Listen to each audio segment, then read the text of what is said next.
네, 안녕하세요 여러분. 검정고시 합격은 검패스 국어의 팽현아 선생님입니다. 자, 오늘은요 우리 지난 시간에 배웠던 내용에 이어서 한번 살펴보도록 하겠습니다. 수업 들어가기 전에 우리 친구들에게 한 가지만 미리 말씀드리고 가면, 오늘 선생님 목 상태가 별로 좋지 않아요. 평소에도 딱히 아름다운 소리는 아니지만 오늘 같은 경우는 조금 어제 주말에 수업을 조금 많이 하고 이렇게 바로 이어서 촬영을 하기 때문에 목이 좀 쉬고 촬영을 했으면 좋은데 그렇지 못해가지고 아마 이제 조금 목소리가 좀 가라앉는 것도 있고, 또 이제 안 나오는 소리를 억지로 이렇게 내려다 보면 약간 이게 좀 목소리가 갈라져서 나오는 경우도 있어요. 보통 우리가 왜 삑사리? 이런 얘기 하잖아, 그지? 그래서 목 상태가 별로 좋지 않다는 점, 그래서 수업을 하다 보면은 약간 그런 소리가 들릴 수 있다는 거 미리 한번 말씀드리고 강의 들어가도록 할게요. 자, 오늘은 개념 있는 현대 수필과 그리고 개념 있는 현대 극까지 한번 살펴보도록 하겠습니다. 현대 수필 부분이다라고 한다면 지난 시간에 우리가 그렇죠, 트럭 아저씨라고 하는 작품을, 박완서의 트럭 아저씨라는 작품을 먼저 살펴봤고, 남아있는 작품이 바로 이제 민태원의 청춘 예찬이다라는 작품입니다. 자, 우리 교재에 보시면 선생님이 설명해야 될 내용은 굉장히 많은데 우리가 또 수업을 할 수 있는 시간이 또 그렇게 많지 않아가지고 본문에 이렇게 설명을 많이 담아놨으니까요. 미리 한번 읽어보시고 설명에 있는 내용들 찬찬히 한번 살펴보고 오시면 좋을 것 같고, 더 나아가서 오늘은 개념 있는 현대극이다라고 해서 현대극 부분에서 어떤 문제가 출제되었고, 그리고 또 우리가 살펴봐야 할 주요 작품에는 어떤 게 있는지 살펴보도록 하겠습니다. 그래서 오늘 우리가 살펴봐야 할 작품 수가 좀 많아요. 그래서 수업 내용을 조금 빨리 스피디하게 이렇게 한번 나가보도록 할게요. 자, 첫 번째는 말씀드린 것처럼 우리 민태원의 청춘 예찬이다라고 하는 제목의 수필입니다. 여러분들이 바로 이 청춘이죠. 물론 뭐 상황에 따라서 조금 다른, 그치? 연령대가 조금 다양할 수도 있겠지만 아마 대체로 이 시험을 준비하고 있는 여러분들은, 그쵸? 아직은 활기에 넘치는 젊은 나이인 청춘이다라고 볼 수가 있을 것 같아요. 청춘의 청자는 푸를 청입니다. 그리고 춘자가 그렇죠, 봄춘입니다. 그래서 여러분들이 인생에 있어서 인생을 봄, 여름, 가을, 겨울로 비유해 본다라고 한다면 가장 아름답고 가장 빛나고 가장 생명력이 넘치는 시기를 우리가 청춘이다라고 해요. 물론 선생님도 청춘입니다. 마음만. 그치? 그래서 나이로 이렇게 기준으로 한다라고 한다면 청춘에는 조금 벗어난 나이지만 언제나 마음은, 그쵸? 청춘을 지향하기 때문에 마음은 청춘이야, 이렇게 얘기하는데, 여러분들은 몸과 마음이 모두 이 청춘인 시기죠. 그래서 그런 시기가 얼마나 아름다운지에 대해서 예찬하는 성격의 수필입니다. 그래서 제목만 봐도 이 글이 바로 중심 소재인 성격에 대해서 예찬적인 성격의 글이구나 라고 하는 거 쉽게 파악하실 수 있을 거예요. 내용 한번 살펴볼게요.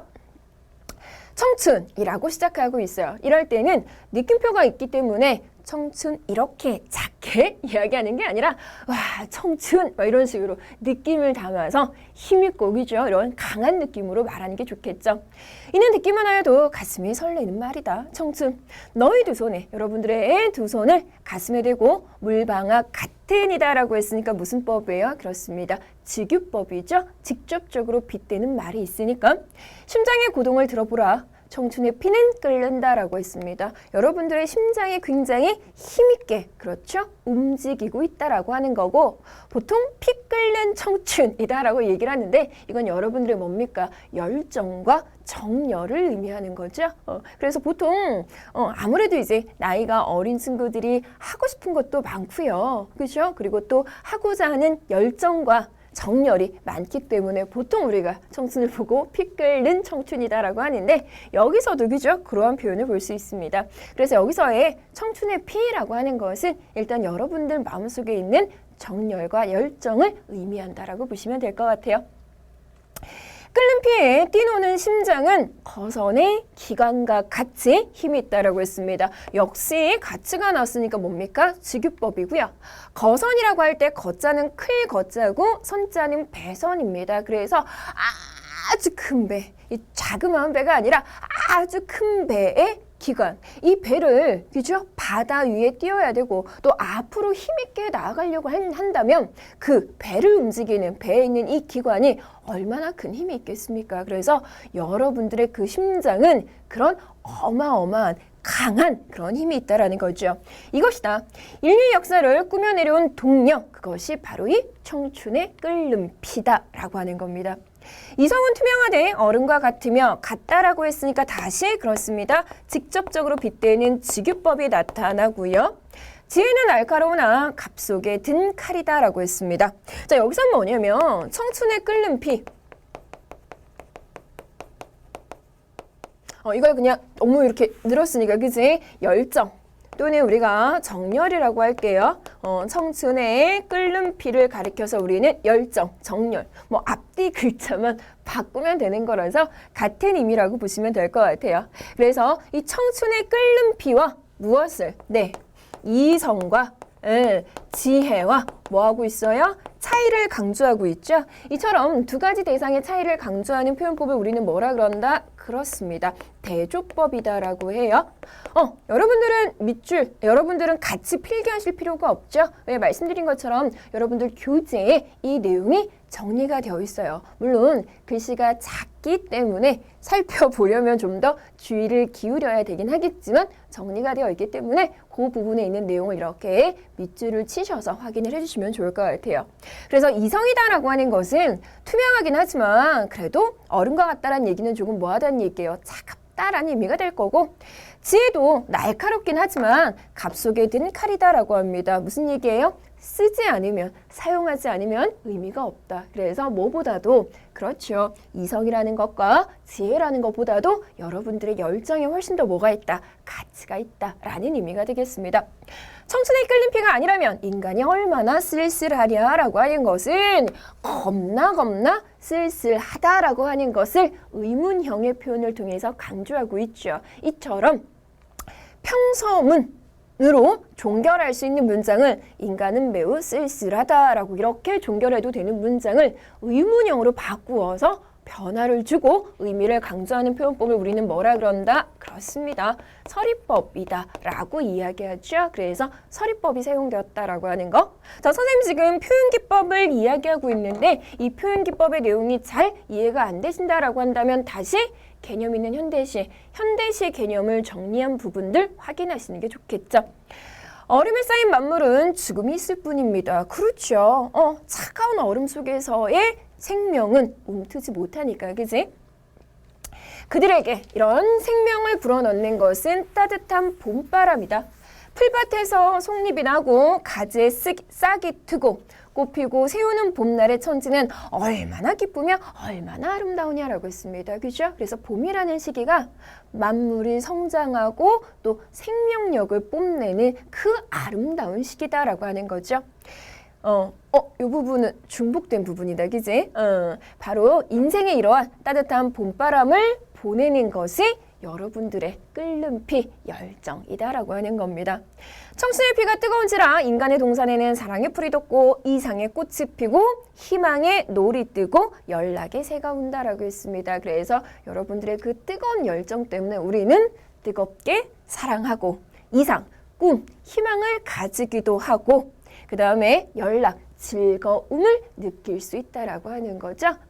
이런 거 읽을 때마다 조금 마음이 그래. 왜? 나도 마음은 청춘인데 꼭 여러분들 요 나이대를 두고 이렇게 한다니까. 그런데 이제 물론 강의를 들으시는 분들 중에서 저보다도 더 어른이신 분들, 나이가 있으신 분들도 있겠지만 조금 더 이제 지금 나이를 보통 우리 학생들보다 나이를 먹는 입장에서 말씀드리면 정말 그래요. 여러분들은 여러분들의 그 나이가 그 시기가 얼마나 아름다운지를 잘 모르죠. 그게 좀 안타까워요. 그런데 그것을 알 때는 벌써 이제 뭐 한 거야, 저처럼. 나이를 먹고 나서야 비로소 와, 그때가 정말 아름다웠구나라는 생각이 든답니다. 참고로 말씀드릴게요. 사랑의 풀이 없으면 인간은 사막입니다. 사막 건조하다는 얘기죠. 그래서 사랑이라고 하는 게 없다면 우리 인간의 삶이 그만큼 뭐하다? 몸이 건조하다라고 하는 것을 비유적으로 표현했는데 인간의 삶, 인간은 A는 사막이다라고 하는 B의 형태니까 여기서는 뭐다? 그렇습니다. 은유법이 사용됐네요. 오아시스도 없는 사막이다. 보이니 끝까지 찾아다녀도 목숨이 있는 데까지 방황하여도 보이는 것은 오로지 거친 모래뿐이다 라고 합니다. 그래서 사랑이 없으면 우리 인간의 삶의 의미를 찾기가 어렵다라고 하는 겁니다. 또한 이상이 없으면, 이상의 꽃이 없으면 쓸쓸한 인간에게 남아있는 것은 영락과 부패뿐이다. 사라지는 것과 소멸하는 것과 또 부패하는 것뿐이다.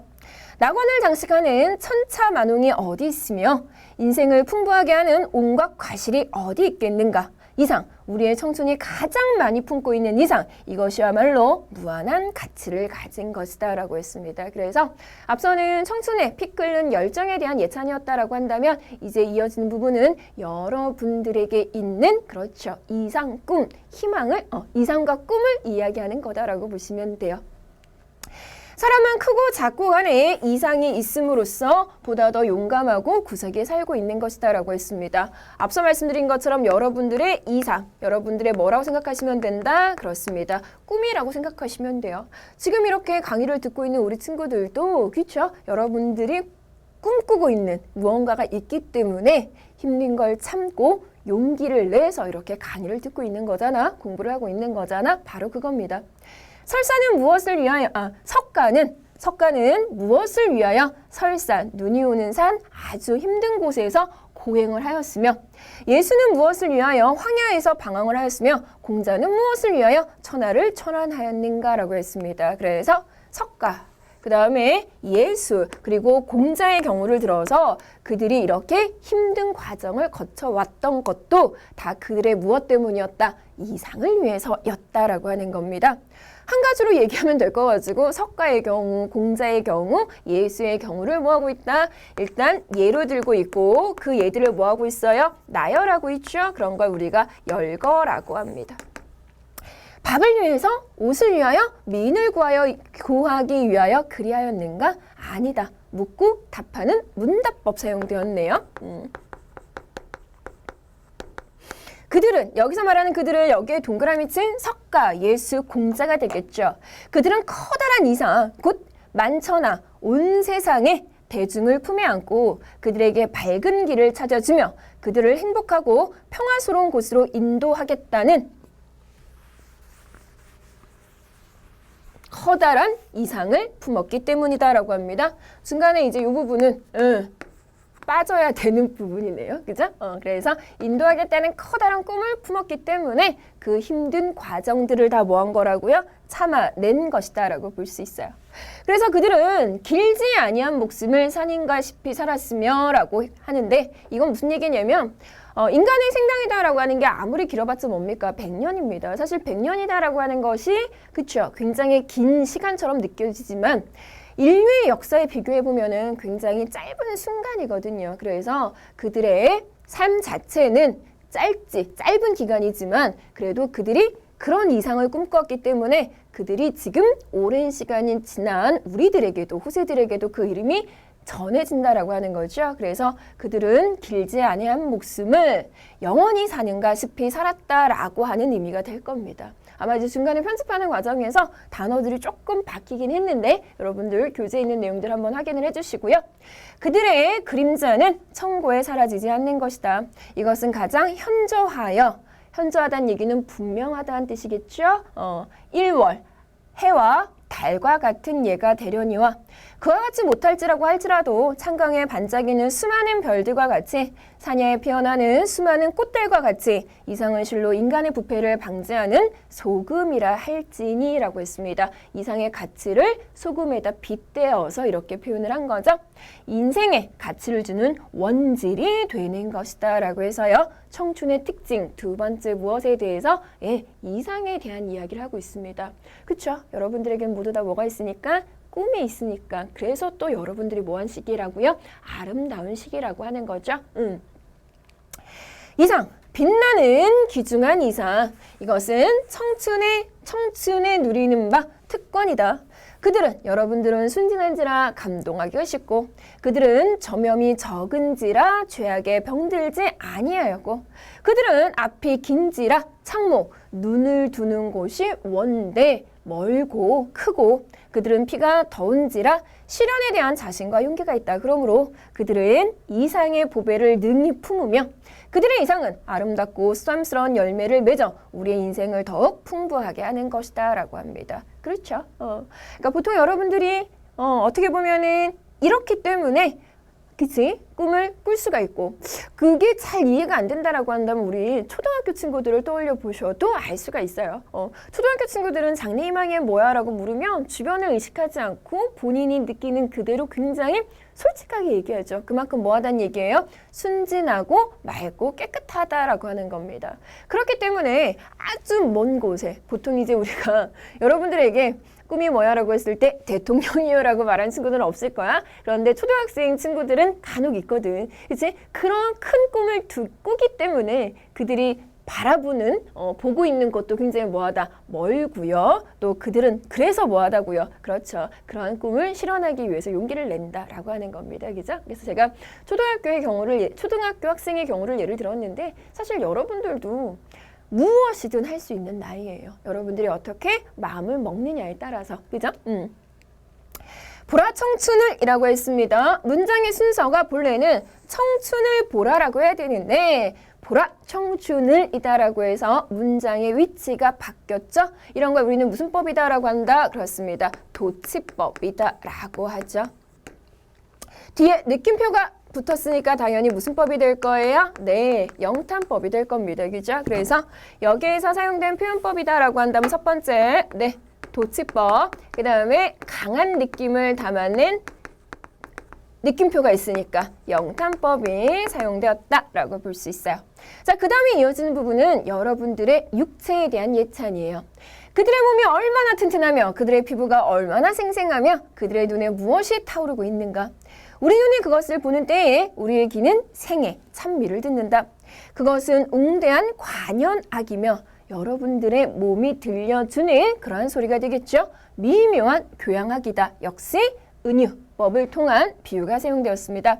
뼈끝에 스며가는 연락의 소리다. 이것은 피어나기 전인 유소년에게 구하지 못할 바이며 그렇지 아직 어린아이들에게서는 여러분들의 이런 육체와 같은 여러분들의 몸과 같은 튼튼함 아름다움은 느낄 수 없고 마음이 아프네. 시들어가는 노년에게서 구하지 못할 바이며 오직 우리 청춘에서만 구할 수 있는 것이다. 그래서 건강한 신체 역시 청춘의 아름다움이다라고 하는 거죠. 청춘은 인생의 황금 시대다라고 해서요. 청춘의 가치를 역시 비유적 표현에다가 나타냈습니다. 표현법은 은유법이에요. 우리 왜 황금이다라고 한다면 굉장히 비싸고 가치 있고 소중한 것라고 생각하는 거잖아. 마찬가지예요. 청춘이라고 하는 이 시기가 여러분들의 인생에서 가장 빛나고 소중하고 가치 있는 그러한 시기라고 하는 겁니다. 우리는 이 황금 시대의 가치를 충분히 발휘하기 위하여 이 황금 시대를 영원히 붙잡아두기 위하여 힘차게 노래하며 힘차게 약동하자라고 해서요. 마지막 문장은 그렇죠. 청유형 문장으로 마무리하고 있고 이 글을 읽는 여러분들이 이런 청춘의 가치를 알고 인생을 허투루 쓰지 말고 시간을 낭비하지 말고 이 아름다움을 누리고 이 아름다움을 보다 더 영원히 하기 위해서 언제나 힘차게 뭐하자? 노력하자라고 이야기를 하는 겁니다. 그죠? 내용을 보면 크게 세 가지네. 첫 번째는 청춘의 피 끓는 열정. 그죠? 두 번째는 청춘의 이상. 그 중에서도 이 사람은 청춘의 이상의 가치가 더 크다라고 생각했던 것 같아요. 왜냐? 그래서 차지하는 분량이 굉장히 많았죠. 마지막으로는 여러분들의 그 육체, 젊은 육체가 가지고 있는 아름다움에 대한 이야기를 했다라고 보시면 될 것 같습니다. 뭐 어떻든 이렇게 보든 저렇게 보든 여러분들의 이 시기가 이 청춘이 가장 아름답다라고 하는 예찬적인 내용을 굉장히 힘있는 문체의 강건체를 통해서 이렇게 이야기하고 있다라고 보시면 되겠네요. 자, 문장 한번 살펴보도록 하겠습니다. 이 글의 특징으로 적절하지 않은 걸 고르라고 했어요. 작가가 처한 현실이 드러나 있다. 아니죠. 이 글의 작가는 지금 현재 무엇을 하시는 분이며 나이가 어떻고 또 뭐 어떤 생각을 하고 있고 이런 거 알 수 없지. 그지? 정답은 1번이 되겠고요. 대상에 대한 예찬적인 태도를 보인다라고 할 때 이때 대상은 그렇습니다. 그렇죠? 청춘이 되겠고 다양한 수법으로 대상을 표현하고 있습니다. 그래서 여러분들이 괴롭죠. 기억나는 표현법만 해도 지교, 은유, 서리, 도치, 영탄 막 그죠? 그쵸? 글의 전반에 열정적인 어조가 드러나 있다. 맞습니다. 정답 1번 되겠고요. 두 번째입니다. 석가예수공자가 궁극적으로 추구하는 것을 고르라고 했는데 그렇죠. 그들이 추구했던 것은 무엇이다? 그렇습니다. 이상이었죠. 자, 그 다음 부분 문제가 도중에 잘못 들어가 있네요. 자, 우리 기출문제, 수필 기출문제의 이강백의 결혼이다라는 작품인데요. 일단 여러분들 그 내용 한번 살펴봐 주시고요. 그러면 수필이란다. 현대극. 정신이 없네요. 그죠? 현대극과 관련해서 출제되었던 문제가 이강백의 결혼이다라는 작품인데요. 이따가 우리가 이 작품은 두 번째로 한번 살펴볼 거고 어떤 식의 문제가 출제되었는지 문제 유형 한번 살펴보도록 하겠습니다. 윗글을 연극으로 공연할 때 연출자가 지시할 수 있는 상황으로 가장 적절한 것을 고르라고 했습니다. 자, 희곡이다라고 하는 것은 무엇의 대본이죠? 그렇습니다. 연극의 대본이에요. 그래서 이 희곡을 바탕으로 연극을 공연했을 때 주어진 희곡의 내용이 어떻게 구성되어야 되느냐라고 하는 부분입니다. 결국은 제시된 희곡의 내용을 우리 친구들이 제대로 알고 있는가를 확인하는 문제라고 보시면 돼요. 분장을 담당하는 사람은요, 여자의 1인 2역. 한 사람이 몇 개의 역할? 그렇죠. 2개의 역할을 하는 걸 우리가 1인 2역이다라고 하죠. 그 역할에 대비해 주세요라고 했는데 그렇죠. 그런 부분은 나타나지 않죠. 그래서 요거는 희곡의 내용과 일치하지 않는 부분이니까 틀렸다라고 보시면 되겠습니다. 하인 역을 맡은 배우는 대사가 없으니 유의해 주세요라고 합니다. 맞죠? 실제로 보시면 하인 역을 맡은 배우는 아무런 말도 하지 않고요. 오로지 그렇습니다. 행동만 하죠. 그러니까 적절한 것은 2번이 될 거고요. 무대 담당은 배경이 자주 바뀌니 철저히 준비하세요라고 했는데 극의 내용을 읽어보시면 아시겠지만 배경은 바뀌지 않죠. 여자 역을 맡은 배우는 방백 위주로 대사를 처리해 주세요라고 했습니다. 방백이다라고 하는 것은요. 희곡의 대사 중에 하나인데 무대 위에 있는 다른 인물들은 듣지 못한 채 관객과 배우만 그 이야기를 듣는 것으로 약속한 대사입니다. 좀 더 정확한 개념은 우리 역시 교재에 개념 있는 현대극 부분에 정리를 해놨습니다. 그죠? 근데 여기서 나타난 부분을 보면 여자는 남자와 주고받는 뭐가 많아요? 뭐가 중심이에요? 대사가 중심이죠. 방백이 나타나 있는 부분은 없습니다. 그죠? 그래서 여자가 하는 방백은 없죠. 그래서 여기에서는 적절한 설명은 몇 번이다? 2번입니다. 자, 이런 걸 통해서 우리가 알 수 있는 건 뭐냐면 일단 기본적으로 방백과 관련된 이런 개념어 어떤 내용, 이게 적어도 무슨 뜻인 줄 알아야 정답을 선택할 때 확실하게 할 수 있겠죠. 그래서 그런 희곡과 관련된, 극과 관련된 개념어들에 대해서 공부를 해주셔야겠고 그 다음에 제시된 희곡의 내용을 파악하는 것이 무엇보다 중요하다고 볼 수 있겠네요. 그 다음 볼게요. 밑줄 친 기억에 대한 설명으로 가장 적절한 것을 고르라고 했습니다. 여자가 사기꾼을 나타낸다라고 했는데 그렇지 않죠? 남자와 하인 간의 화해 수단이다라고 했는데 그렇지 않습니다. 하인의 순종적인 성격을 드러내지도 않습니다. 그래서 1, 2, 3번 같은 경우는 제시된 희곡의 내용만 보셔도요. 쉽게 파악하실 수 있을 거고 그렇죠. 네 번째, 관객의 참여를 유도하는 매개체. 그치? 그래서 남자가 넥타이를 통해서 관객의 참여를 크게 유도하게 되는 거죠. 그래서 정답은 몇 번이다? 그렇습니다. 4번이 되겠네요. 그 다음 세 번째입니다. 이 글에서 A가 갖는 함축적인 의미를 얘기하라고 했습니다. 값어치가 없는 것, 영원히 소유할 수 있는 것, 내 것이게 함부로 할 수 있는 것, 자신이 지니고 있는 동안 아끼고 소중히 다루어야 하는 것. 정답은 몇 번입니까? 그렇죠. 4번이죠. 이게 바로 또 이 희곡의 주제죠. 그지? 왜 이게 이런 의미인지는 우리가 조금 있다가 그렇죠. 이강백의 결혼이라는 작품을 통해서 다시 한 번 더 말씀드릴게요. 자, 그러면 현대극은 어떻게 우리가 준비를 해야 되느냐? 일단 극에서 사용되고 있는 가장 기본적인 내용들은 공부를 하는 게 맞다. 그죠? 그래서 개념들 정리한 부분들 있으니까 그거 다시 한 번 더 꼼꼼하게 여러분들이 확인을 해주시면 좋을 것 같아요.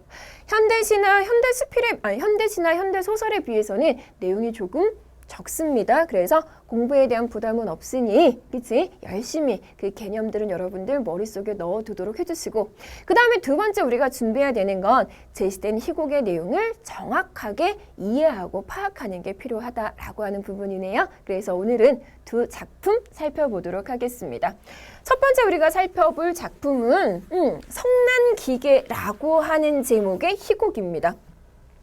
성난기계? 사실 기계는 화를 낼 수가 없어요. 왜냐? 기계라고 하는 것 자체가 감정이 없는 대상이잖아요. 그죠? 그런데 성을 내는 기계라고 한다면 조금 표현 자체는 맞지가 않죠. 기계는 화를 낼 수가 없는데 감정을 가질 수 없는데 감정을 가진 기계라고 하니까 그지? 어떤 내용인지 한번 살펴보도록 할게요.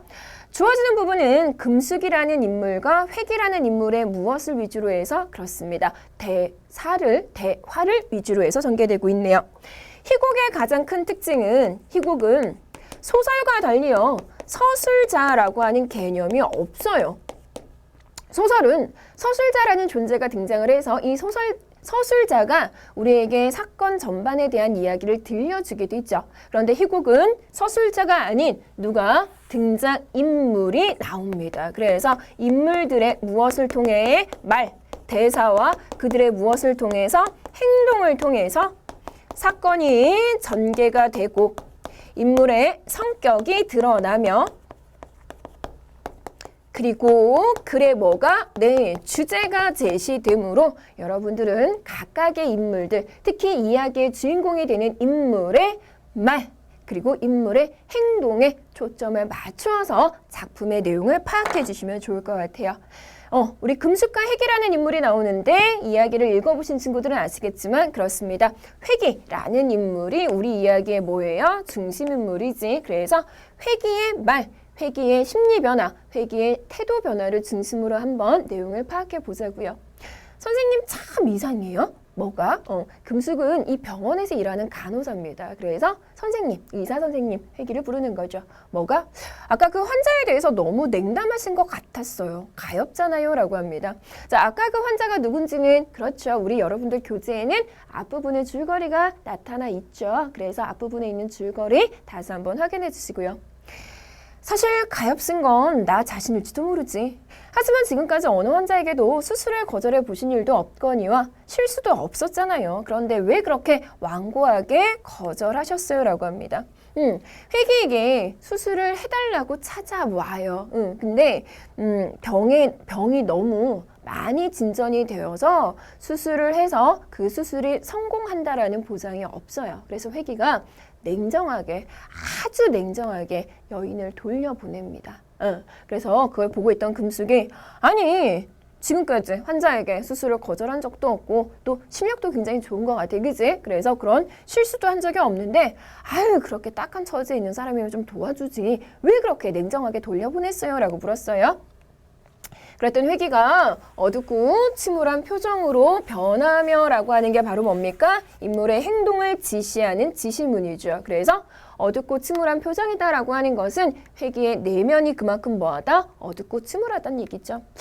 아, 내가 냉정했을까? 라고 조금 자신의 그 행동을 뭐하는 거? 반성하는 겁니다. 그 환자는 선생님을 원망하고 있을 거예요. 아휴, 세상은 참 묘한 거야. 사람들은 의는 인술이니 뭐니 하여 의사를 무슨 절대적인 존재처럼 신성시하지만 사실 나 자신은 조금치도 그런 실감이 안 나거든.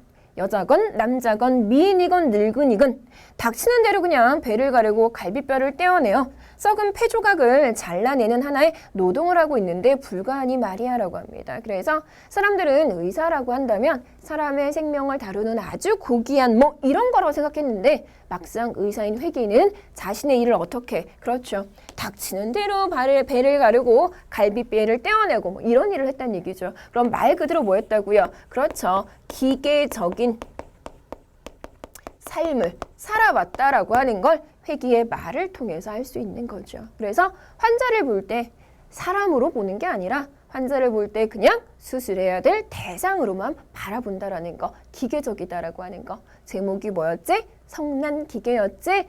그러면 여기에 있는 기계가 바로 누구를 뜻한다? 여기에 등장하는 인물인 획이를 뜻한다라고 하는 거 조금 연관지어서 생각해 볼 수 있을 것 같아요. 그렇게 해서 귀중한 생명을 건져내지 않아요? 그러나 나는 지금까지 그와 같은 목적을 의식하면서 수술을 한 적은 없었어. 5년 전에 미국에 건너가서 폐외과를 전공할 때도 지금까지 우리나라에서는 못해본 수술을 해본다는 호기심과 이걸 배워가지고 가면 내 존재가 뚜렷해진다는 공명성은 있었지만 인간을 구하느니 하는 도의심 따위는 느껴보지도 못했던 걸이라고 합니다. 이거는 회기의 솔직한 마음이에요. 그래서 본인이 의사가 됐던 것은 학문적인, 그렇죠? 본인의 호기심, 그리고 내가 이것을 함으로써 유명해질 수 있고 뭐 이런 부분에 개인적인 욕심 때문이지 생명을 소중히 한다라는 그런 가치는 없었다라고 하는 거고요. 담배 연기를 푹푹 뱉는다라고 하는 것은 그런 회기의 심리적인 내면의 고뇌, 갈등이다라고 봐주시면 되겠습니다. 자세한 얘기는 모르겠지만 아무튼 선생님의 그 메스처럼 메스라고 하는 건 수술에 쓰이는 칼이에요. 날카로운 두뇌와 손을 무한히 존경해요. 그리고 점점점점이라고 되어 있어요. 사실 이때 등장하는 간호사 금숙은요. 네, 회기를 좋아해요.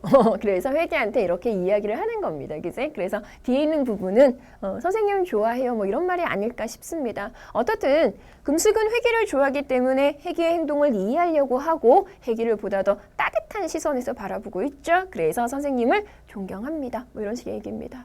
자, 그때 사건의 하나의 반전이 될 만한 인물이 찾아옵니다. 누구냐라고 한다면 아까 회계에게 수술을 부탁했던 여인의 남편입니다. 중간 부분의 줄거리는 중요해서 한 번 더 볼게요. 회계의 병원에 인옥의 남편이 나타납니다. 회계가 인옥의 수술을 거절했다는 사실을 확인하고 감사해하며 이상하죠. 일반적으로 남편이다라고 한다면 사랑하는 아내가 죽을 수밖에 없는 상황이다라고 한다면 지푸라기라도 잡는 심정으로 어떻게든 수술을 해달라고 매달릴 수밖에 없겠죠. 그런데 인옥의 남편인 상현은 그렇습니다. 오히려 아유 감사합니다. 뭐 이런 식으로 하는 거지, 그지? 그래서 인옥의 수술을 하지 말아줄 것을 요구합니다. 일반적인 상황은 아닌 것 같아요. 볼게요. 아니 그렇지만 내버려 두면 부인께서 어떻게 된다는 건 아시고 계시죠? 한마디로 말하면 그냥 수술을 하지 않으면 그냥 뭐 하는 거예요? 죽는 거예요. 죽는다는 건 알고 있죠. 알고 있는데 지금 이렇게 얘기하는 거죠? 라고 물어보는 겁니다. 냉혹하게라고 하는 건 그렇습니다. 차갑죠. 네, 별 수 없죠. 죽고 사는 건 인력으로 막을 수 없으니까 이라고 얘기합니다. 어떻게 좀 최대한 냉혹하게 하려고 그랬는데 잘 안 되네. 그냥 하던 대로 할게요. 불쾌감이 솟으며 아니 그럼 부인이 죽어도 괜찮단 말이오 라고 합니다. 자, 굉장히 차갑고 냉정했던 회기가 뭐 하고 있어요? 화를 내고 있죠. 누구에게? 상현에게. 자, 앞서 말씀드렸죠. 제목 성난기계. 그렇다면 여기서의 이 성난기계는 다시 한번 누구를 의미한다? 그렇습니다. 회기를 의미한다라고 하는 거 확인해 볼 수 있습니다. 또 이제 또 되게 차갑게 얘기해야 돼. 어차피 죽을 목숨이라면 그대로 두는 거겠죠. 그 돈이 있으면 나와 어린 것들이 살아날 수 있으니까요 라고 합니다. 되게 최대한 비열하고 못되게 해야 되는데 잘 안 되네요. 그죠? 자, 이 상현이라는 이 사람이 생각하는 건 아내의 목숨이 아니에요. 사람의 생명이 아니에요. 뭐예요? 오로지 돈. 그지? 이런 거 우리가 무슨 사고라 그래요? 그렇지. 물질 중심의 사고예요. 그지? 물질 만능주의죠. 그래서 상현은 아내의 목숨보다도 뭐가 더 소중해요? 돈이 더 소중해요. 그리고 또 누가 더 소중해요? 본인이 더 소중합니다. 그렇기 때문에 아내가 죽든 말든 아내가 수술을 하게 되면 어마어마한 수술비가 들 테니 그 돈을 아끼려고 회계한테 수술을 하지 말아달라고 이렇게 부탁하기 위해 찾아온 겁니다. 이제 분노를 터뜨리며 아니 그건 너무 심하지 않소?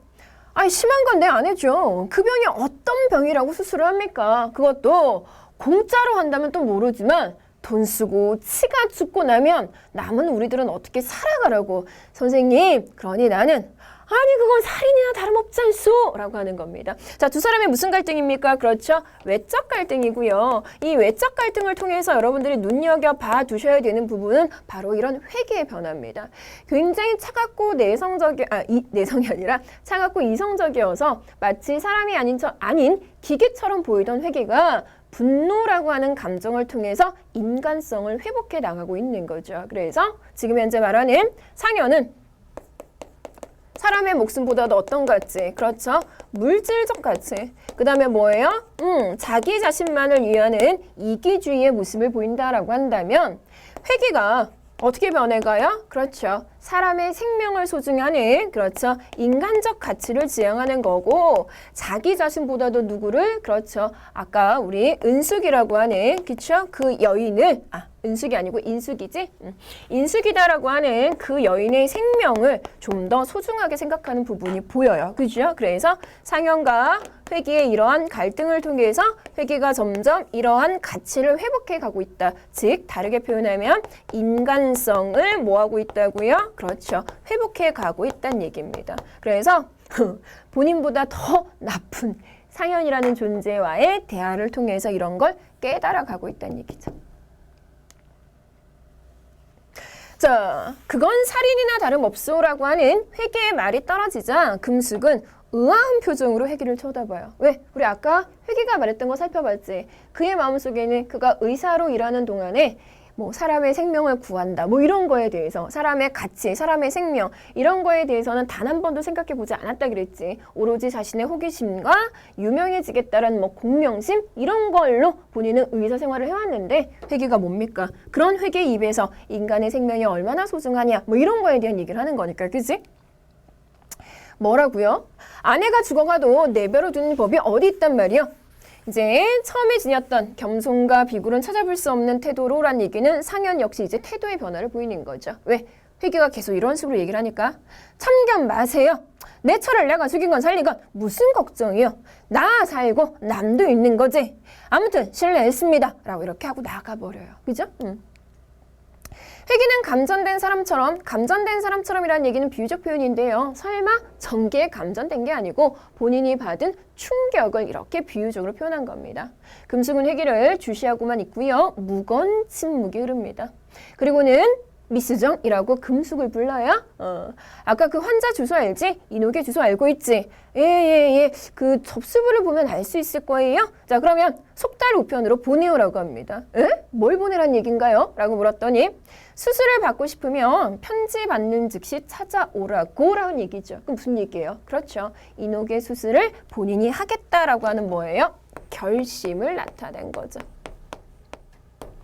이녹의 수술을 본인이 해주겠다. 아니 그렇지만 자신 있어. 그 대신 수혈용 혈액을 충분히 준비할 것을 잊지 마라. 알겠어? 이렇게 변합니다. 선생님 웬일이세요? 이렇게 했더니 이번 환자는 꼭 살려보고 싶은 의욕이 생기는군. 왜요? 그 친구에게 살해당할 바에는 차라리 내가 맡아서 살리지. 참을 수 없는 모욕을 당한 것 같아. 어머 기계가 노하셨네. 그래서 뭐라고요? 성난 기계입니다. 그래서 여기서 말하는 이 기계가 노하셨네라고 하는 것은 그죠? 평소에 굉장히 비인간적이고 이성적이고 감정이 없었던 냉혈했던 회귀라고 하는 이 의사가 이번 일을 계기로 해서 인간적인 가치, 인간적인 감정을 회복해 나가는 부분이에요. 잔소리 말고 편지나 어서 써. 그랬더니 네 하고 제자리에 앉아 편지를 쓰기 시작합니다. 어때요? 저는 개인적으로 이 희곡 되게 재밌는 것 같아요. 그지? 그래서 우리 회귀와 같이 여러분들이 사실 요즘 사회는 돈도 중요하지만 사실 돈보다 더 중요한 게 사람의 생명이잖아요. 돈은 뭐 열심히 노력하다 보면은 뭐 할 수도 있는 거야. 그치? 생길 수도 있는 건데 한번 잃은 사람의 생명은 그쵸? 다시 돌아올 수 없는 거니까 그런 부분도 한번 조금 생각을 해보셨으면 좋겠다라는 생각이 듭니다. 회귀는 상현이 두고 간 담뱃값을 발견하자 담배 한 개비를 빼더니 물끄러미 바라본다. 혼자 소리로 담배는 포장도 중요하지만 알맹이가 좋아야지 라고 합니다. 자, 이 부분이 우리 희곡의 마지막 장면인데요. 요 대사 때문에 사실은 이 마지막 장면까지 넣어놨어요. 포장이다라고 하는 것은 그렇죠. 겉모습을 의미하는 거죠. 그래서 여기서는 담배라고 하는 소재가 나타나 있는데 사실은 담배가 아니라 누굽니까? 그렇죠. 사람입니다. 그래서 사람은 겉으로 드러나는 모습도 사실은 중요하지만 그것보다도 뭐다? 그렇죠. 알맹이다라고 하는 건 그 사람의 뭡니까? 내면이 되겠죠? 내면이 좋아야지. 그래서 사람은 겉으로 드러난 그런 모습보다도 내면이 더 소중하다라는 거. 그 담배만은 진짜겠죠. 공장에서 직접 나왔을 테니까 그렇지 하고 이제 라이터 불을 켭니다. 그래서 마지막 요 대사가 우리 작품의 또 주제를 나타내는 부분과 연관이 있기 때문에 마지막까지 여러분들 눈여겨 한번 더 눈여겨서 봐주시면 좋을 것 같고요. 이제 문제 한번 풀어보도록 하겠습니다. 75번입니다. 가나와 같은 글에 대한 설명으로 적절하지 않은 걸 고르라고 있는데요. 가나와 같은 글이다라고 하는 것은 이 글의 갈래가 바로 희곡이다라고 하는 거고 희곡의 특징이 아닌 거 고르시면 됩니다. 희곡이다라고 하는 건 당연히 무대, 상연, 공연, 그래서 연극을 전제로 연극으로 공연되는 것을 전제로 하고요. 인물의 대사와 행동으로 표현됩니다. 공간과 시간의 이동이 자유롭다라고 했는데 그렇지 못합니다. 참고로 희곡은 시간, 공간에 제약이 많죠. 그래서 뭐다? 네, 제약의 문학이다 라고 하는 별명도 있어요. 그래서 시간과 공간의 제약이 많고요. 주로 현재형의 대사를 통해 사건을 표현하고요. 현재형의 대사를 많이 사용하는 이유는 지금 현재 무대에서 공연된다라고 하는 것을 전제로 하고 있기 때문이고 또 그래야지 이 공연을 보는 여러분들이 훨씬 더 극의 내용에 대해서 생동감이나 현장감을 느낄 수 있기 때문입니다. 맞나요? 자, 그 다음에 76번입니다. 가에서 회계가 인옥의 수술을 거절한 이유로 가장 적절한 것을 고르라고 했습니다. 자, 첫 번째는 돈 때문이라고 했는데 돈은 아니에요. 그 다음 두 번째, 인옥이 의사인 회계에게 불신, 믿지 못한다라는 마음을 드러내서라고 하는데 그렇지 않습니다. 또한 폐수술에 대한 경험이 부족하지 않아요. 사실 회계는 굉장히 유능한, 실력이 뛰어난 의사입니다. 인옥의 수술 결과를 장담할 수 없기 때문에 수술 실패 시 본인에게 그런 본인의 안위와 이익을 걱정해서 라고 하는 게 맞겠죠. 그래서 정답은 네, 그렇습니다. 4번입니다. 자, 그 다음에 77번이죠. 기억과 리을에 드러난 인옥의 심리로 적절하지 않은 것입니다. 자, 밑줄친 기억 부분. 수술 여부로 돈으로 판단하는 현실에 대한 비판적인 인식을 드러내고요. 이런 인옥의 대사를 통해서 당대 현실이 무엇을 중시하는, 그렇죠, 사람의 목숨보다도 물질을 중시하는 그런 세상이다라고 하는 거 확인해 볼 수 있죠. 자, 그 다음에 기계처럼 일하면서, 그치? 돈을 벌기 위해서, 가족의 생계를 위해서 본인은 어쩔 수 없이 기계처럼 그렇게 일하지만 인간다운 가치를 소중하게 여기는 인옥의 가치관이 드러나는 말 맞고요. 그동안 어린 자식들에 대한 사랑과 자신의 삶에 대한 애착을 이렇게 지니고 있음을 확인하는 겁니다. 자, 그 다음에 마지막 리을이죠. 이건 이제 회기가 수술을 하지 않겠다라고 하는 그 이야기를 받아들이는 장면입니다.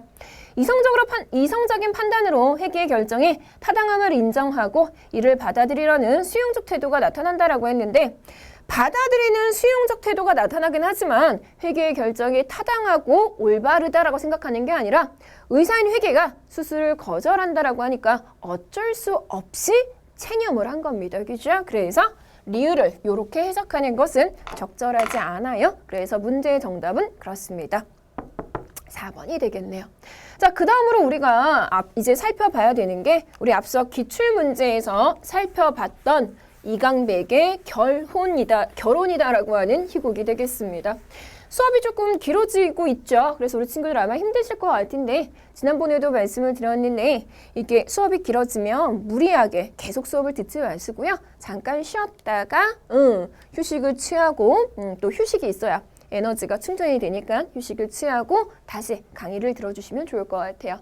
자, 이강백의 결혼, 말 그대로 뭡니까? 결혼을 소재로 한 희곡입니다. 자, 여러분들 결혼에 있어서 가장 중요한 조건은 뭔 것 같아요? 또 이렇게 죄송하지만 또 촬영하고 있는 선생님한테 한번 여쭤봐야겠네. 우리 선생님은 결혼에 제일 중요한 거 뭐라고 생각하세요? 서로 좋아해야 된다. 아유, 네, 사랑이라고 서로 좋아야 된다고 아주 도덕적인 이런 대답을 해주셨는데 다시 한번 물을게요. 그럼 여자분이 되게 외모가 마음에 안 들어요? 그래도 좋아하시나요? 그런 것도 맞아요. 좋아해요. 거봐요. 그렇죠. 우리가 이제 사랑이라고 하는데 문제는 이놈의 사랑이 그냥 사랑이 아니야. 그죠? 이 사랑에 여러 가지 조건이 붙는 거죠. 근데 사실 그래도 이제 사랑이다라고 하는 가치에 더 의미를 주면 좋은데 안타깝게도 요즘에는 뭡니까? 그렇죠. 그거보다도 뭡니까? 뭐 외모라든지 아니면 뭡니까? 그렇죠. 돈이라든지 이런 부분에 더 관심을 두고 있죠. 그래서 왜 옛날에 어떤 부부가 결혼을 했는데 남편이 의사였던 걸로 기억을 해요. 남편이 의사였는데 아내가 결혼할 때 혼수를 적게 해왔다는 이유로 아내를 뭐 하는 거예요? 계속 구박하고 때리고 뭐 이래가지고 결국 이혼하게 됐다라고 하는 이야기를 한번 들은 적이 있는데 그거는 이제 사랑이 아니죠. 그치? 그 결혼에 있어서의 그 이유는 사랑이 아니라 결국은 뭐 때문에 뭐니 돈 때문에 그치? 였다라는 생각이 듭니다. 그래서 이 희곡은 그런 우리의 결혼 문화 가치관에 대해서 한 번쯤 의문을 제기하는 내용의 희곡이 아닐까라는 생각이 듭니다. 그래서 사실 답은 뻔해요. 결혼에 있어서 제일 중요한 건 뭐도 아니고 외모도 아니고 돈도 아니고 뭐다 사랑이다라고 하는 건데 사실 뭐 이런 희곡을 읽을 때는 이런 생각이 들지만 또 우리가 주변에서 또 이성을 판단할 때는 그쵸 일단은 그치 내 눈에 어떻게든 좀 좋아 보여야 되는 거는 부정할 수는 없는 것 같습니다. 어떻든 한번 볼게요. 하인 돌아와서 두 남녀에게 우뚝 섭니다. 자, 이 하인, 우리 아까 기출문제에서 봤던 그 하인이 맞고요. 보시면 아시겠지만 하인은 1절 대사가 없습니다. 다만 남자에게 빌려준 물건을 회수하는 역할을 하고 있고요. 그러면 이 하인이라고 하는 존재는 제가 이제 별명을 붙였는데 시간, 집행자. 그래서 남자가 빌린 물건이 일정한 시간이 되면 반납을 해야 되는데 그것을 이렇게 보여주는 인물이 바로 이 하인이다라고 보시면 돼요. 어머, 또 왔어요. 염려 마십시오. 나는 이제 그의 의무를 방해하지 않겠습니다. 그의 의무라고 하는 것은 앞서 말씀드린 것처럼 남자에게 빌려준 물건을 뭐 하는 거예요? 네, 회수하는 역할을 합니다. 그런 역할을 하는 인물이고 그렇다라고 한다면 남자는 이제 하인에게 본인이 가지고 있는 것, 빌린 것들을 거기에 대한 욕심이나 그치? 미련이 남는 게 아니라 고스란히 그대로 돌려주겠다라고 하는 겁니다. 내용을 보시면 아시겠지만 남자가 무언가에 대한 깨달음을 얻은 거죠. 그의 의무가 뭐죠? 내가 빌린 물건들을 이 하인은 주인에게 가져다 두는 것입니다. 라고 해요. 자, 여자와 남자가 만나게 됐는데 여자는 남자가 돈이 많은 줄 알고 만나요. 근데 알고 봤더니 남자가 뭐야? 사기꾼이야. 그래서 여자를 부른 집과 본인이 갖고 있는 모든 것이 사실은 뭐 한 거라고요? 실제 본인의 소유가 아니라 뭐 한 거다? 빌린 것이다 라고 하는 겁니다. 그래서 남자의 소유는 본인의 것이 아니라 뭐 한 거? 빌린 것이다 라고 하는 건데 사실 이게 이 작품에서 말하는 소유의 본질이에요. 보통 여러분들은 내 것이다 라고 생각하면 내 거라고 생각하고 영원할 거다라고 생각을 하죠. 그런데 조금만 견해를 다르게 생각해 본다라고 한다면 내 소유 중에서 영원한 건 없어요. 예를 들어서 내가 돈을 주고 신발을 샀다라고 합시다. 그럼 그 신발이 영원할까요? 그렇지 않죠. 물론 내가 많이 신고 이래서 낡아지는 경우가 있지만 낡아진다라고 하더라도 그거 다 뭐 한 거예요? 언젠가는 뭐 할 거예요? 사라질 것입니다. 그럼 다르게 표현하면 내가 가지고 있는 건 다 언젠가는 사라질 것, 즉 누군가로부터 빌린 것, 그래서 뭐 해줘야 될 것? 돌려줘야 될 것이다 라고 하는 생각이죠. 아마 이 부분을 여러분들이 이해를 하셔야 이 결혼이다라고 하는 희곡을 내용을 보다 더 잘 이해하실 수 있을 것 같아요. 그래서 내가 빌린 물건들을 이 하인은 주인에게 가져다 주는 겁니다 라고 하는 이 남자의 말 속에서 소유의 본질에 대한 깨달음을 얻은 겁니다. 그래서 처음에는 그것을 깨닫기 전에는 하인에게 자신이 빌린 물건을 되돌려 주는 걸 거부하기도 하고 반항하기도 했지만 이제 그런 깨달음을 얻었기 때문에 하인이 자신이 해야 할 일을 집행하는 데 있어서 아무런 저항도 하지 않는 거죠. 하인이 남자에게 봉투를 하나 내밀고요. 남자는 봉투에서 쪽지를 꺼내 읽더니 아무 말 없이 여자에게 건네줍니다. 나가라. 나가라가 뭐예요? 아까 말씀드렸죠. 지금 남자가 있는 이 큰 저택도 남자의 것이 아니라 남자가 결혼을 하기 위해서 살짝 사기를 친 거거든요. 네, 주인으로부터 온 경고문입니다. 시간이 다 지났으니 그만 이 집에서 나가라는 거지요. 나가라. 그럼 당신 것이 아니었어요? 네, 내 것이라고는 없습니다. 왜? 사실 우리가 내 것, 내가 소유한 것이다 라고 생각했던 것도 조금만 관점을 달리하면 내가 잠시 뭐 했던 거야? 빌린 거지. 근데 그 잠시라는 기간이 때로는 1시간, 때로는 1년, 때로는 10년이 되어 가다 보니까 내 소유라고 착각을 하고 있는 것뿐이다라는 얘기입니다.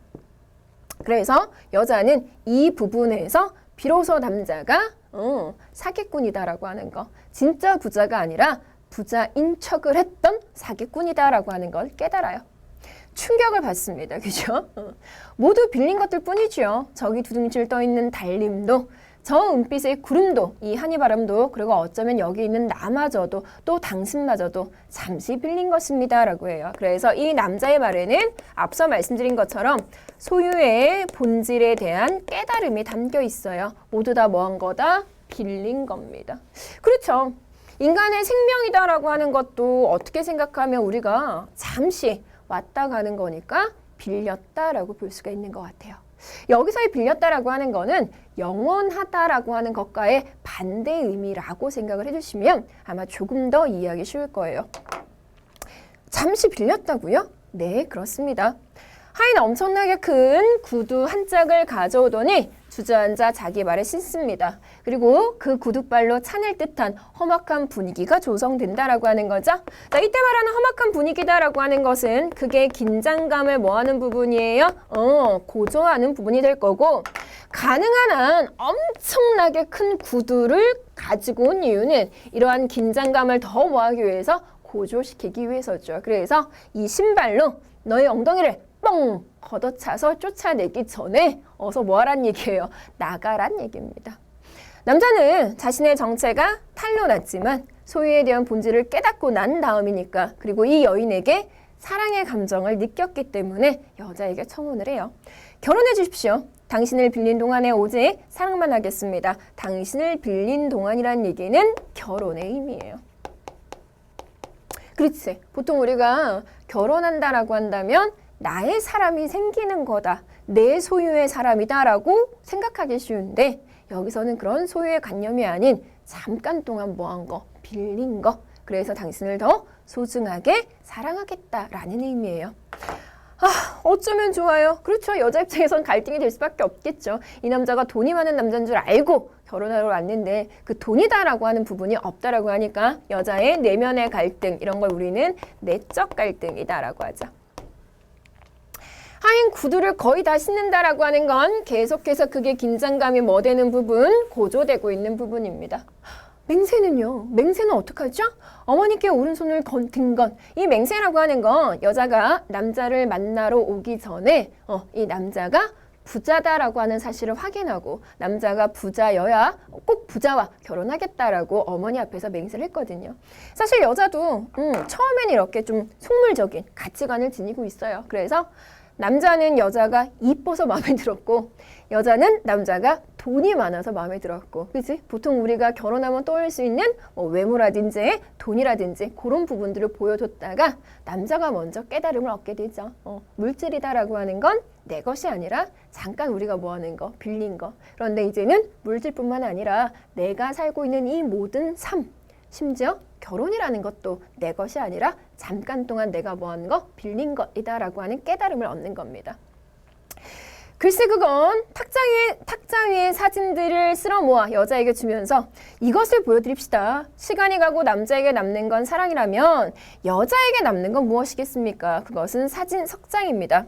젊었을 때 한 장, 그 다음에 한 장, 늙고 나서 한 장. 지금 무슨 얘기야? 우리가 흔히 말하는 이 외모의 가치도요, 시간이 흐르면 다 뭐 하는 거예요? 그렇습니다. 변하는 거예요.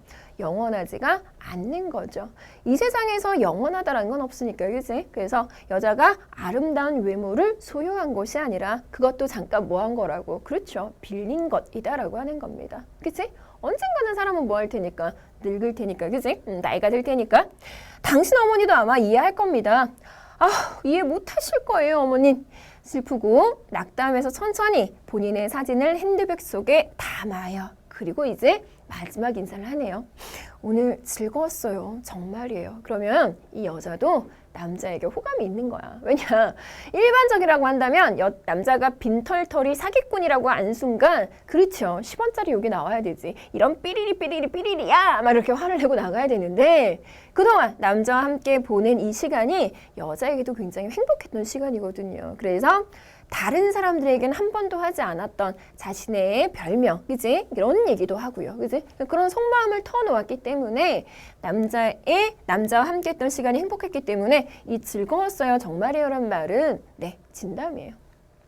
그렇지만 첫 번째 결혼의 조건에서 가장 중요하다고 생각했던 게 돈이니까 그래서 안녕히 계세요 하고 작별 인사를 하고 문 앞까지 걸어 나간다라고 했어요. 이런 것만 봐도 반전의 기회는 있어. 왜? 나갔어야지 끝나지. 그런데 그 전까지 걸어간다는 얘기죠. 남자가 이제 마지막으로 여자를 설득해요. 잠깐만요, 덤. 여자 멈칫하고 서요. 그러나 얼굴은 남자를 지금 현재 외면하고 있는 상황입니다. 남자, 가시는 겁니까? 나를 두고서? 덤으로 내 말을 조금 더 들어봐요. 그러니까 악의적인 느낌이 없이 당신은 사기꾼이에요 라고 말하는 거에서도 앞서 말씀드린 것처럼 남자에 대한 여자의 호감을 확인해 볼 수 있어요. 그래서 이런 게 아니라 안타깝지만 당신은 사기꾼이에요. 뭐 이런 식으로 얘기하는 거라고 보시면 될 것 같아요. 그래요, 난 사기꾼입니다. 이 세상 것을 잠시 빌렸었죠. 그리고 시간이 되니까 하나둘씩 되돌려줘야 했습니다. 이제는 본색이 이렇게 드러나고 이렇게 빈털터리입니다. 그러나 이 덤이다라고 하는 건 여자의 애칭이에요. 여기 있는 사람들에게 물어봐요. 여기 있는 사람들은 바로 이 연극을 보는 관객들입니다. 그래서 관객을 극으로 이렇게 참여시키는 역할을 하죠. 누구 하나 자신 있게 이건 내 것이다 말할 수 있는가를 아무도 없을 겁니다. 그렇죠. 왜냐? 앞서도 말씀드린 것처럼 소유에 대해서 우리가 일반적으로 가지고 있던 생각을 이 사람은 다르게 그 인식을 바꿔버렸죠. 내 것이 아니라 잠깐 내가 뭐 한 거예요? 빌린 거죠. 왜?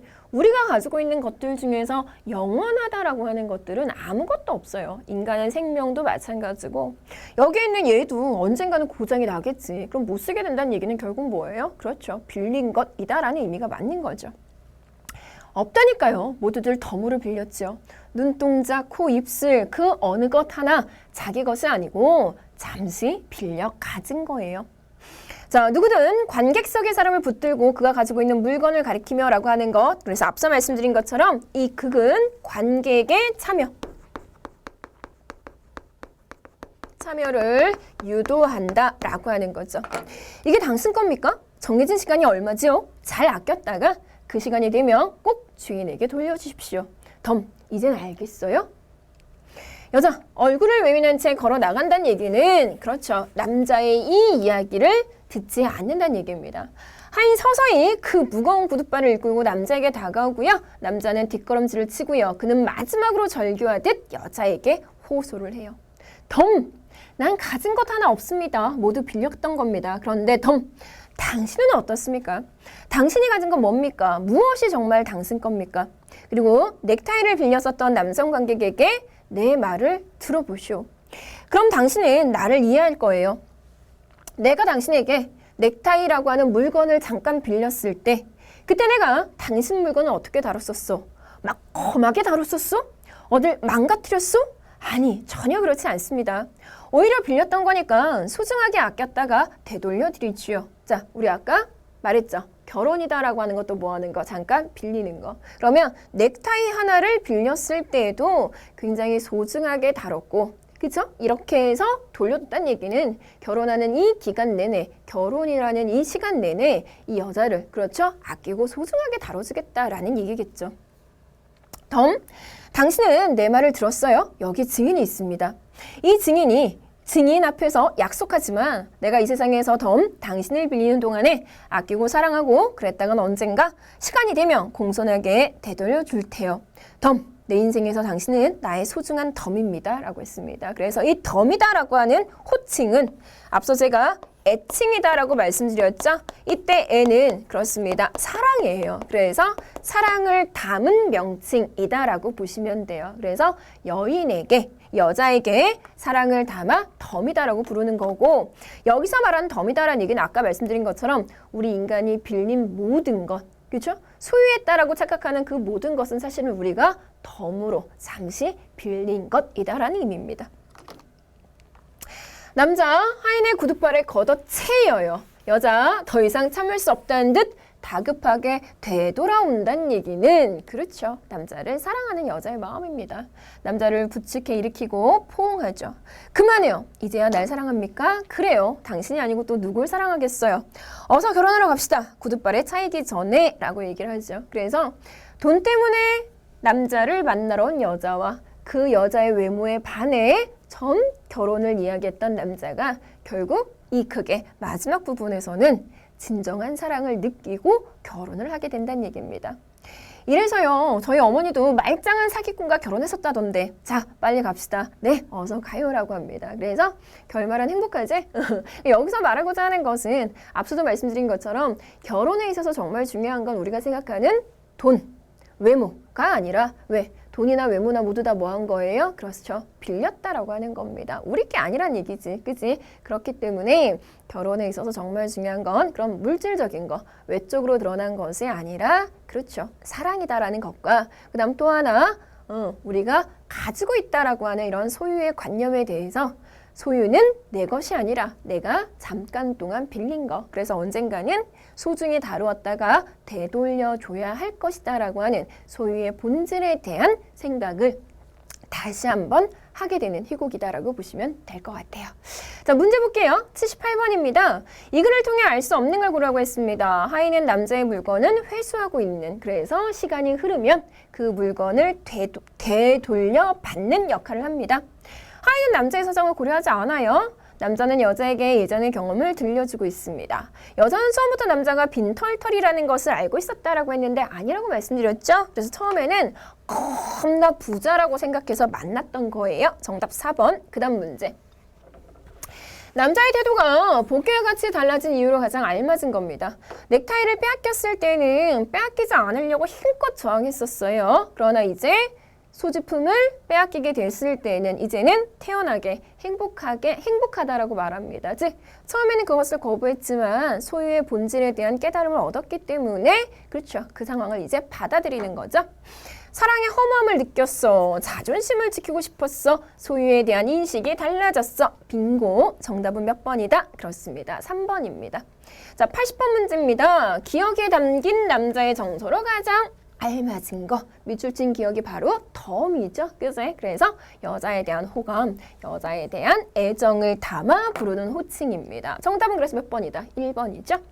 자, 이렇게 해서요. 오늘 준비한 내용은 모두 마무리가 됩니다. 그렇죠? 오늘 우리가 나가는 내용이 굉장히 많아서 우리 친구들 부담이 좀 있지 않을까 싶은데 사실 오늘 다뤘던 작품 중에 아주 어려웠던 작품은 없죠. 물론 뭐 민태원의 청춘 예찬 같은 경우야 워낙 다양한 표현법이 사용되었고 또 한자어들이 나와서 여러분들이 좀 읽고 이해하고 내용을 점검하는 데 시간이 좀 걸리겠지만 뭐 성난기계와 같은 희곡, 그 다음에 결혼과 같은 희곡은 여러분들이 맥락만 파악한다라고 한다면 어렵지 않게 이해하실 수 있을 것 같아서 이렇게 한 강의로 묶어봤습니다.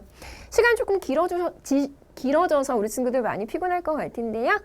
조금 쉬었다가 오늘 배운 내용 오늘 복습하는 거 잊지 않으셨으면 좋겠고요. 오늘도 남은 시간 행복하고 즐겁게 보내셨으면 좋겠습니다. 고맙습니다.